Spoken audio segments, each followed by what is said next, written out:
দর্শক সপ্তাহ ঘুরে সবাইকে আমন্ত্রণ জানাচ্ছি চোখ আর দৃষ্টিশক্তির সমস্যা ও সম্ভাব্য পরামর্শ নিয়ে ঢাকা আই কেয়ার হসপিটাল নিবেদিত আরটিভির সুস্থ চোখ স্বচ্ছ দৃষ্টি অনুষ্ঠানে। দর্শক, চোখ নিয়ে ধারাবাহিক আয়োজনে আজ আমরা আলোচনা করব নবজাতক শিশুর চোখের রোগ নিয়ে। এ বিষয়ে কথা বলবার জন্য আজ আমাদের সঙ্গে রয়েছেন ঢাকা আই কেয়ার হসপিটালের আই কনসালটেন্ট, চোখের রেটিনা, আরওপি ও phaco surgeon doctor Abu Faisal Mohammad Jahangir Alam. আপনাকে স্বাগত জানাচ্ছি আমাদের আজকের এই আলোচনায়। হ্যাঁ, ধন্যবাদ আপনাকে। জি, আজ আমরা যে গুরুত্বপূর্ণ বিষয়টি নিয়ে কথা বলবো সেটির খুঁটিনাটি জানবার চেষ্টা করব। একেবারে অনুষ্ঠানের শুরুতে আসলে আপনার কাছে যে বিষয়টি জানবার সেটি হচ্ছে আরওপি। এটি বলতে আসলে কি বোঝায়? আরওপি হচ্ছে আমরা বলে থাকি রেটিনোপ্যাথি অফ প্রিম্যাচুরিটি। এটা এমন একটা রোগ, এটা হয় নবজাতক শিশু যারা বিশেষ করে আপনার 35 সপ্তাহের আগে জন্মগ্রহণ করবে, আবার যাদের ওজন 2 কেজির কম হবে, আচ্ছা, এবং অনেক ক্ষেত্রে যাদের জন্মের পরে এনআইসিইউতে ভর্তির প্রয়োজন হয় এবং যাদেরকে দীর্ঘদিন অক্সিজেন দেওয়ার প্রয়োজন হয়, তাদের এই রোগটি হয়। এটি বলতে আসলে কি বোঝাচ্ছে যদি আমি একেবারে পূর্ণরূপভাবে একটু জানতে চাই? এটা অ্যাকচুয়ালি আমরা নামের সাথে এটা বলা হচ্ছে প্রিমেচিউর আরওপি। রেটিনোপ্যাথি, রেটিনা একটি রোগ, প্রিমেচিউর বেবিদের একটা রেটিনা রোগ হচ্ছে এটা। এর ঝুঁকিতে আসলে কারা থাকে? এই যে আরওপি বলছেন, বাংলাদেশের ন্যাশনাল গাইডলাইন অনুযায়ী বিভিন্ন দেশে বিভিন্নভাবে গাইডলাইন করা হয়েছে। আমাদের বাংলাদেশে আমরা যেটা ফলো করি, প্রথম কথা হচ্ছে যে সকল শিশু 35 সপ্তাহ আগে জন্মগ্রহণ করবে, নাম্বার 1। 2 নাম্বার হচ্ছে যার ওজন 2 কেজি কম হবে, তাদেরকে আমরা এই ঝুঁকিতে ফেলতে পারি, এবং যারা জন্মের পরে এনআইসিইউতে ভর্তির প্রয়োজন হবে তাদেরকে আমরা এই রোগের ঝুঁকিতে রাখতে পারছি। আরওপি এটি আসলে কেন হয়ে থাকে? আমাদের মায়ের গর্ভে যখন আমরা থাকি তখন হয় কি, বিভিন্ন সপ্তাহে আমাদের শরীরে বিভিন্ন অংশ তৈরি হয়। তো সেরকম চোখেরটা যেটা তৈরি হচ্ছে জন্মের পরে 36 সপ্তাহে বলতে গেলে আমরা বলি যে চোখের রেটিনার, বিশেষ করে রেটিনার যে নেজাল পার্টটা, এটা নেজাল বলতে আপনার আমার নাকের অংশটুকু, নিশ্চয়ই 36 সপ্তাহে এটা কমপ্লিট হয়। আমাদের টেম্পোরাল অংশ, কানের অংশটুকু কমপ্লিট হয় আপনার 40 সপ্তাহে গিয়ে। মানে একজন শিশু যখন জন্মগ্রহণ করে আমরা বলি ফুল টার্ম বলি 37 সপ্তাহে বলি সাধারণত। তো দেখা যায় যে আপনার জন্মের পরেও কিছু অংশ তৈরি হচ্ছে। তো আরওপিতে যেটা হয়, শিশু আগে জন্মগ্রহণ করলো, 37 বা 35 সপ্তাহে আগে জন্মগ্রহণ করলো, তাহলে তার রেটিনাটা তখন তৈরি হয় নাই। তো এই শিশু যখন জন্মগ্রহণ করে তখন সে মায়ের গর্ভে যখন ছিল তখন মায়ের রক্তের মাধ্যমে সে অক্সিজেনটা পেত। নিশ্চয়ই। হ্যাঁ, এখন জন্মের পরে যেটা হয়, হঠাৎ করে পৃথিবী চলে আসলো, তখন আমাদের ন্যাচারাল অক্সিজেন, বা শিশু যখন আপনার যে ছোট বাচ্চা, ওজন কম, প্রিমেচিউর, তখন আমরা তাদের কি করি, এনআইসিইউতে ভর্তি করি, প্লাস তাদেরকে অক্সিজেন দিই। তখন সে অক্সিজেনটা আর্টিফিশিয়ালি পাচ্ছে। তখন এই অক্সিজেনের স্যাচুরেশনটা একটু বেশি থাকে নর্মালি। আমাদের যে অ্যাটমসফিয়ারে অক্সিজেন থাকে স্বাভাবিক অবস্থায় যেটি থাকে তার থেকে একটু বেশি থাকে।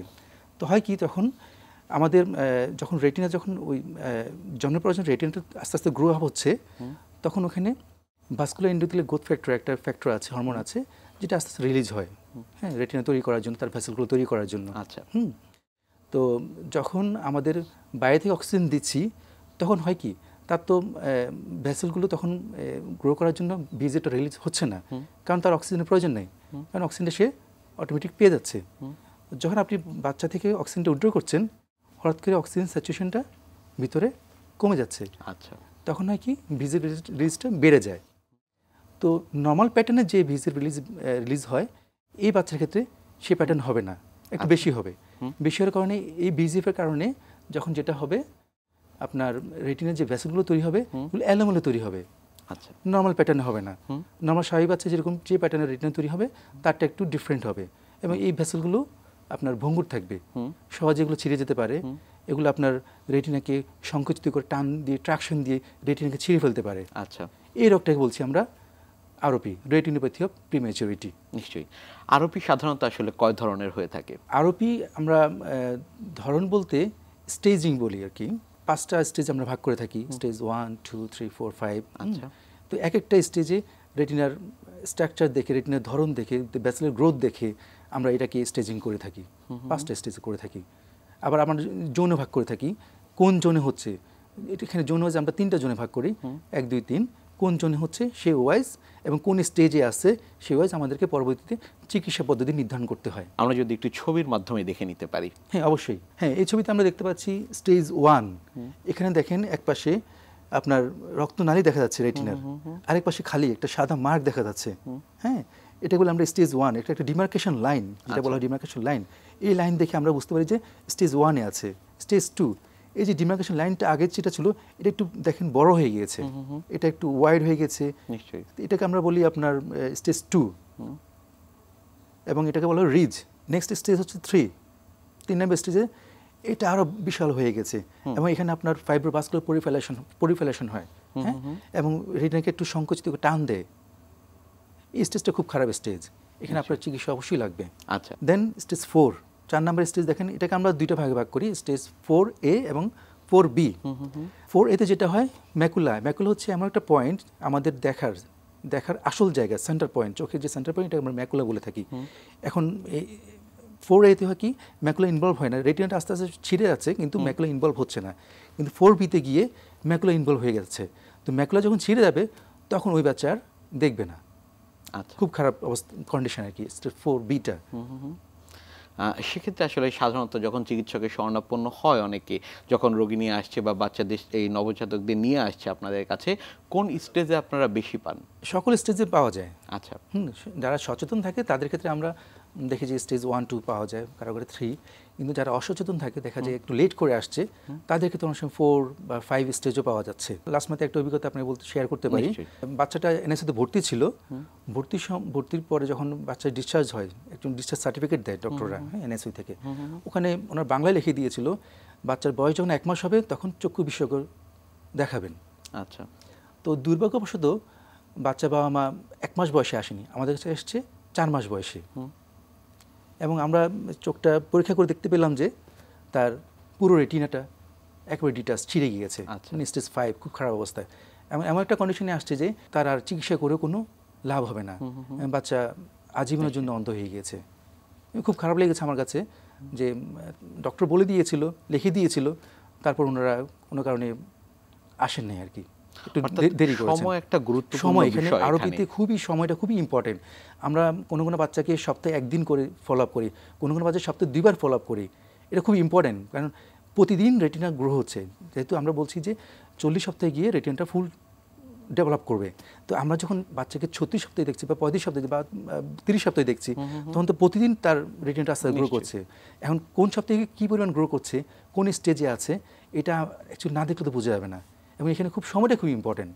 ডক্টর যে বলে সপ্তাহে 1 বার ফলো আপ করতে, অবশ্যই 1 বার ফলো আপ আসতে হবে। সব নবজাতকের ক্ষেত্রেই কি আসলে এই যে চোখের ফলো আপের কথা বলছিলেন সেটি জরুরি কিনা? না, সব নবজাতক বলতে যাদের আমরা যে আরোপির ঝুঁকিতে বলছি তাদের ক্ষেত্রে অবশ্যই প্রয়োজন। সেক্ষেত্রে আসলে এই যে ঝুঁকির কথা বলছিলেন, আপনি বলছিলেন যে কিছু ক্রাইটেরিয়ার কথা, সেক্ষেত্রে জন্মের পরপরই বাবা মায়েদের আসলে কিভাবে আপনারা কাউন্সিলিং করে থাকেন, কিংবা অভিভাবকবৃন্দ যারা রয়েছে তাদের ক্ষেত্রে কিভাবে কাউন্সিলিংটি আপনারা করেন?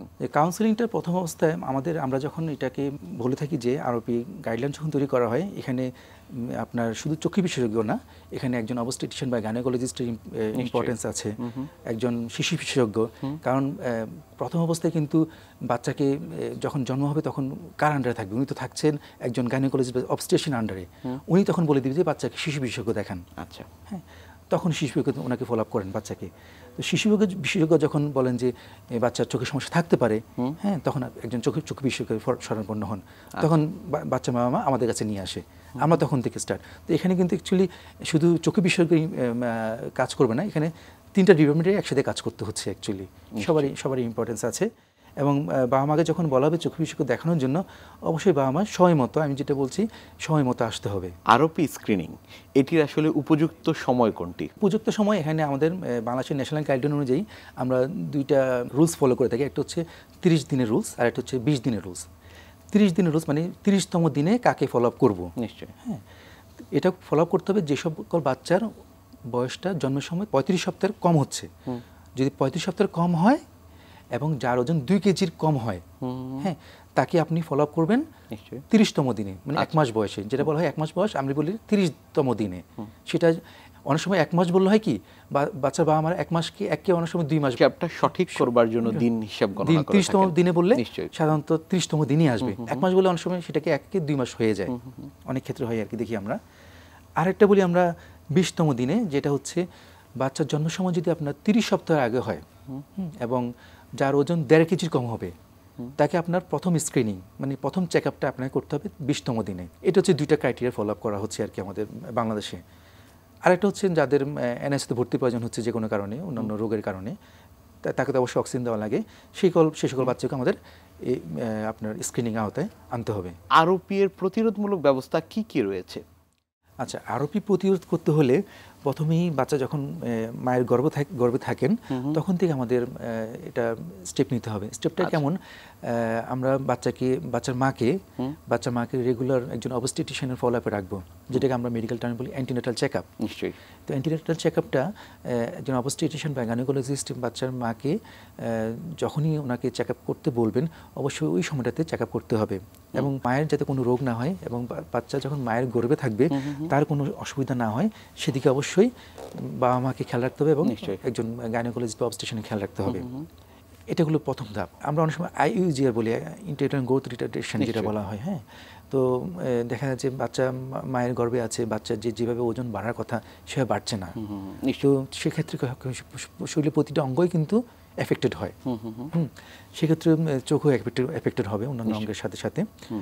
তো যখন এরপরে আসবেন বাচ্চার জন্মের সময়, অ্যান্টিনেটাল কেয়ারে গেল, জন্মের সময় যাতে কোনো কমপ্লিকেশন না হয় সেটা আমাদের খেয়াল রাখতে হবে এবং আমাদের চেষ্টা করতে হবে যে বাচ্চা যখন জন্ম হবে, যেটা যখন পূর্ণ সপ্তাহ হয়, আমাদের অবস্টেশনে বলেন যে 37 সপ্তাহ বলে থাকেন পূর্ণ সপ্তাহের সময়টা, আমরা চেষ্টা করবো যে এই 37 সপ্তাহ পরে যাতে জন্মগ্রহণ করে। এটা একটা সময়, একটা ফ্যাক্টর আছে, শুধু আরওপি না, বাচ্চার অন্যান্য রোগের ক্ষেত্রেও এটা পূর্ণ সপ্তাহে জন্মগ্রহণ করলে সেই রোগগুলো হবে না। নিশ্চয়ই। হ্যাঁ, এবং পূর্ণ সপ্তাহের আগে জন্মগ্রহণ করলে শুধু আমাদের চোখের না, শুধু অন্যান্য রোগেরও একটা ঝুঁকি থাকে। আরেকটা হচ্ছে আপনার জন্মের পরে পোস্টনেটাল কেয়ার যেটা বলি আমরা। জন্মের পরে আপনার বাচ্চাকে আপনার রেগুলার চেক আপ করতে হবে, একজন শিশু বিশেষজ্ঞ বা নিওনাটোলজিস্টের দ্বারা চেক আপ করতে হবে। এখন ওনারা যদি মনে করেন যে বাচ্চা ঝুঁকিতে আছে বা চোখের রোগের কোনো সমস্যা থাকতে পারে, সেক্ষেত্রে ওনারা আমাদের কাছে পাঠাবেন, আমরা তখন চেক আপ করবো। আর যদি আমরা আগে যেটা বলেছিলাম যে বিভিন্ন সপ্তাহের কথা, 35 সপ্তাহ বা 30 সপ্তাহ, বা বাচ্চার ওজনের কথা বলেছিলাম, এক ক্ষেত্রে বলছিলাম 2 কেজি, অন্য জায়গায় বলেছিলাম 1.5 কেজি, এগুলো যদি কম হয়, বাচ্চার ওজন কম হয়, বাচ্চা যদি সময়ের আগে জন্মগ্রহণ করে বা যে কোনো কারণে বাচ্চা জন্মের পরে দেখা গেলো বাচ্চা অসুস্থ, তাকে এনআইসিউতে ভর্তির প্রয়োজন হয়েছে এবং তাকে অক্সিজেন দেওয়ার প্রয়োজন হচ্ছে, এই সকল বাচ্চা অবশ্যই আমাদের একজন চক্ষু বিশেষজ্ঞ দেখাতে হবে। এটা হলো আমাদের প্রতিরোধের উপায় অ্যাকচুয়ালি। সেক্ষেত্রে আসলে আপনার কাছে আরেকটি বিষয় জানবার রয়েছে, সেটি হচ্ছে আমরা এই যে আরওপি নিয়ে কথা বলছি, এক্ষেত্রেও পরীক্ষা নিরীক্ষার প্রয়োজন রয়েছে কিনা? অ্যাকচুয়ালি পরীক্ষা নিরীক্ষা আমরা খুব বেশি কিছু করণীয় পরীক্ষা নিরীক্ষা নাই। আমরা যারা আরওপি স্পেশালিস্ট আছি তারা অ্যাকচুয়ালি আমরা এটা দেখে থাকি। দেখি কিভাবে, আমরা যখন একটা বাচ্চা প্রথমে আমাদের কাছে আসে তখন আমরা বাচ্চার চোখে কিছু ড্রপ দিই। ড্রপটা কেমন, আপনার চোখের যে মনিটা আছে, যে কালো মনিটা, হ্যাঁ, আমরা বলি এটাকে পিউপিল বলি, পিউপিলটাকে ডাইলেট করার জন্য। হ্যাঁ, চোখের মিটা আস্তে করে ডাইলেট হয়ে বড় হবে। হ্যাঁ, যেখানে আইরিশ থাকে, আপনি জানেন চোখে তো অনেকগুলো অংশ আছে, চোখটাতে অ্যাকচুয়ালি দেখতে গোলাকার, আমরা বাইরে থেকে তো একটা অংশ দেখি, কিন্তু ভিতরে কিন্তু অনেকগুলো পার্টস আছে। সামনে থেকে যে কালো অংশটুকু আছে, এরপর সাদা অংশ দেখতে পাচ্ছি, এই কালো অংশের ভিতরে থাকে আপনার আইরিশ। হ্যাঁ, আইরিশের ভিতরে থাকে লেন্সের পিছনে কিছু জেলির মতো পদার্থ থাকে, এরপরে থাকে আমাদের রেটিনা, সবার পিছনের অংশ। হ্যাঁ, রেটিনা। তো আমরা যেটা করি, আইরিশটা সাধারণত সংকুচিত থাকে। হ্যাঁ, দেখবেন যে যখন চোখের মধ্যে লাইট ফেলবেন, আইরিশটা যখন কনস্ট্রিক্ট অবস্থায় থাকে, আমরা একটা ড্রপ দিই। হ্যাঁ, এই ড্রপের দিয়ে কি করি, আমরা আইরিশটাকে প্রসারিত করি। তাহলে আমরা কি করব, আমাদের যেটা হয়, প্রসারিত হলে তখন আমরা চোখের মধ্যে আলো ফেললে চোখের পিছনে রেটিনাটা তখন দেখতে পাবো। আচ্ছা, নর্মাল অবস্থায় কি হয়, আমরা আমাদের ইনস্ট্রুমেন্ট যেটা আছে, যেটা আমরা ইনটেক অপথলমোস্কোপ বলি, ওটা দিয়ে অ্যাকচুয়ালি নর্মালি সাধারণত ছোট পিপিল দিয়ে খুব ভালো দেখা যায় না, দেখা যায় কিন্তু খুব সামান্য পরিমাণ দেখা যায়। তো ভালো দেখতে হলে আমাদেরকে আইরিশটা সরাতে হয়। সরানোর জন্য আমরা প্রথমে একটা ড্রপ দিই, বাচ্চাকে আমরা কিছুক্ষণ ওয়েট করতে বলি। সাধারণত এটা আধা ঘন্টা বা 1 ঘন্টার মতো সময় লাগে। আচ্ছা, বাচ্চা কারো ক্ষেত্রে একবার কাজ হয়ে যায়, কারো 2বার বা 3বারও ড্রপটার প্রয়োজন হয়। দেওয়ার পরে আমরা কি করি, বাচ্চা তো ছোটো বাচ্চা থাকে, অ্যাকচুয়ালি আমরা যেটা করি, বাচ্চার চোখের একটা অ্যানাস্থেটিক ড্রপ দিই, জাস্ট চোখটাকে অবশ করার জন্য, যাতে কোনো ব্যথা বেদনা না পায়। হ্যাঁ, তখন যখন বাচ্চা আসে তখন আমরা কি করি তাকে প্রথমে একটু র্যাপ করে আর কি, একটু টাওয়াল দিয়ে একটু পেছনে, বাচ্চা তো নচড়া করবে স্বাভাবিকভাবে, সে তো আমাকে দেখতে দিবে না, তাকে একটা কমফোর্ট জোনে রাখার জন্য একটু জাস্ট একটু টাওয়াল দিয়ে একটু আমরা তাকে একটু র্যাপ করে নিই। তো আমরা যেটাকে চোখের মধ্যে একটা স্পেকুলাম বলি আমরা, এটা জাস্ট আমাদের চোখের যে পাতাটাকে দুই পাশে সরিয়ে রাখার জন্য এটা চোখের মধ্যে দিই। দেওয়ার পরে তারপর আমাদের যে ইনস্ট্রুমেন্ট আছে যেটা আমরা বলি একটা ইনডাইরেক্ট অপথলমোস্কোপ বলি, এটা আমরা মাথায় একটা লাগাতে হয়, মাথায় লাগিয়ে ওইটার মধ্যে একটা লাইট আছে, লাইট দিয়ে তারপর আমরা একটা লেন্স, একটা লেন্স দিয়ে আমরা তখন চোখের ভিতরে গিয়ে দেখি আমরা যে ওই যে প্রথমে বললাম আমরা কোন জোনে আছে বা আরোপি আছে কিনা, থাকলে সেটা কোন জোন, কোন স্টেজে আছে, তখন আমরা এটা নির্ধারণ করি যে বাচ্চা জোন 1, 2 or 3 বা স্টেজ 1, 2, 3 or 5 যেটাই হোক, সেটা আমরা চেক করে তারপর আমরা সিদ্ধান্ত নিই যে বাচ্চাকে কি করব, মানে সেই অনুসারে আপনারা চিকিৎসা পদ্ধতি নির্ধারণ করেন। আমি যদি এই পর্যায়ে একটু আপনার কাছ থেকে জানতে পারি, সেটি হচ্ছে চিকিৎসা পদ্ধতি, সেটি আসলে কি রয়েছে আমাদের দেশে? আমরা কয়েকটা চিকিৎসা করে থাকি, যেটা হচ্ছে প্রথম অবস্থা হচ্ছে অবজারভেশন। অনেকাংশে দেখা যায় স্টেজ 1 বা স্টেজ 1, 2 বা যেটা হোক বা জোন, জোনের ক্ষেত্রে যদি জোন 3 হয় বা 2 হয়, তো স্টেজ যদি কম স্টেজ দিয়ে থাকে, দেখা যায় অবজারভেশন করলে কয়েকবার ফলো আপ করলে দেখা যায় আস্তে আস্তে অটোমেটিকলি অনেকাংশে বাচ্চারা ভালো হয়ে যায়, মানে আরোপি হয় না, মানে যেটুকু হয়েছে সেটু নর্মাল প্যাটার্নে ভেসেলগুলো চলে যায়। এটা একটা সুখবর যে অনেক বাচ্চা দেখি যে আমরা শুধুমাত্র ফলো আপ করে কোনো চিকিৎসা না করেও আল্লাহর রহমতে ভালো হয়ে যাচ্ছে, পরবর্তী সমস্যা হয় না। তো যাদেরকে চিকিৎসা লাগে সেটা আমরা যেটা করি, প্রথম অবস্থায় কারো ক্ষেত্রে দেখা যায় ইনজেকশন দিতে হয়, যেটা বলি আমরা অ্যান্টিভিজে বলি। ওই যে আমি প্রথমে আপনাকে বলেছিলাম যে আরপি হওয়ার জন্য একটা হরমোন দায়ী, ভাস্কুলার এন্ডোথেলিয়াল গ্রোথ ফ্যাক্টর, তো ওই হরমোনটাকে মানে কমিয়ে দেওয়ার জন্য আমরা অ্যান্টিভিজে, ভাস্কুলার এন্ডোথেলিয়াল গ্রোথ ফ্যাক্টরকে ইনহিবিট করার জন্য অ্যান্টিভিজে বলি। এই ইনজেকশনটা আমরা বাচ্চার চোখের ভিতরে দিই। এই ইনজেকশনটা শুধু বাচ্চার ক্ষেত্রে, আমরা অন্যান্য রোগেও আমরা চোখের ডাক্তার অনেক রোগে আমরা এই ইনজেকশনটা দিয়ে থাকি বড়দের ক্ষেত্রে। তো এক্ষেত্রে বাচ্চাদের ক্ষেত্রে যেটা হয়, বড়দের ক্ষেত্রে আমরা যে ডোজে দিয়ে থাকি, যে পরিমাণ দিয়ে থাকি, বাচ্চাদের ক্ষেত্রে পরিমাণটা তার অর্ধেক হয়, পরিমাণটা খুব কম হয়। এবং আপনি জানেন যে ইন্ডিভিজুয়াল দেওয়ার যে প্রসিডিওর, যে সুইটা আমরা ইউজ করি খুবই ছোট একটা, খুব চিকন একটা সুই, সেটা হচ্ছে ইনসুলিন সিরিঞ্জ, যেটা আমরা জানি ইনসুলিন সিরিঞ্জ। এই ইনসুলিন সিরিঞ্জ দিয়ে আমরা এই ইনজেকশনটা দিয়ে থাকি। সাধারণত ইনসুলিন যারা ইউজ করেন, যারা ডায়াবেটিস আছে, তারা জানেন সামান্য একটু পেইন হয়, সাধারণত একবার দিলে হয়, কারো ক্ষেত্রে 2 বার লাগতে পারে, সাধারণত একবারই আমাদের কাজে আমরা যেটুকু দেখেছি আর কি। আমরা যে বিশ্বমানের চিকিৎসা সেবার কথা বলে থাকি, সেটি আসলে ঢাকা আই কেয়ার হসপিটালে নিশ্চিত হয় কিনা এই আরওপি এর চিকিৎসার ক্ষেত্রে? জি, আলহামদুলিল্লাহ, আমরা ঢাকা আই কেয়ারে বর্তমানে আমরা আরওপি চিকিৎসার অন্যান্য দেশের মতো আমরা ইনজেকশন বলেন, লেজার বলেন বা অপারেশন বলেন, ব্যবস্থা আমাদের আছে। এটা সুখবর আমাদের দেশের জন্য। আমরা অ্যাকচুয়ালি চেষ্টা করছি যে আরওপির জন্য কোনো বাচ্চা যাতে অন্ধ না হয়ে যায়।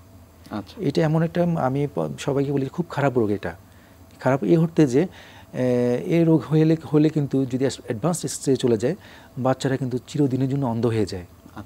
একটা বাচ্চা পৃথিবীর আলো দেখে না। তো এটা একটু মানে নিজের কাছেও খারাপ লাগে, একটা ছোট বাচ্চা পৃথিবী দেখবে না, এটা কেমন কথা? তো আমাদের কাজ করার উদ্দেশ্য হচ্ছে বাচ্চাকে পৃথিবীর আলো দেখানো, যারা আরওপির ঝুঁকিতে আছে বা আরওপি হচ্ছে, তারা যাতে অন্ধ না হয়ে যায়। অনেক ধন্যবাদ আপনাকে আমাদের আজকের এই অনুষ্ঠানে আসবার জন্য। আপনাকে অনেক অনেক ধন্যবাদ আমাকে এই অনুষ্ঠানে আমন্ত্রণ করার জন্য। ধন্যবাদ। দর্শক, চোখের যে সমস্যাগুলো নিয়ে আমরা এতক্ষণ আলোচনা করেছি, তা শুরু থেকেই চিহ্নিত এবং প্রতিকার করা সম্ভব হলে অনেকটা নিশ্চিতভাবেই আমাদের চোখ সুস্থ থাকতে বাধ্য। সুতরাং আসুন, রেটিনা সহ চোখের যে কোনো সমস্যাকে অবহেলা না করে সঠিক সময়ে সঠিক চিকিৎসাটি গ্রহণ করি। নিজেদের দৃষ্টি এবং দৃষ্টিভঙ্গি দুটোকেই সঠিক পথে পরিচালিত করি। সবার জন্য সুস্থ, সুন্দর, স্বস্তিময় জীবনের প্রত্যাশায় আজ এতটুকুই। সবার জন্য শুভকামনা।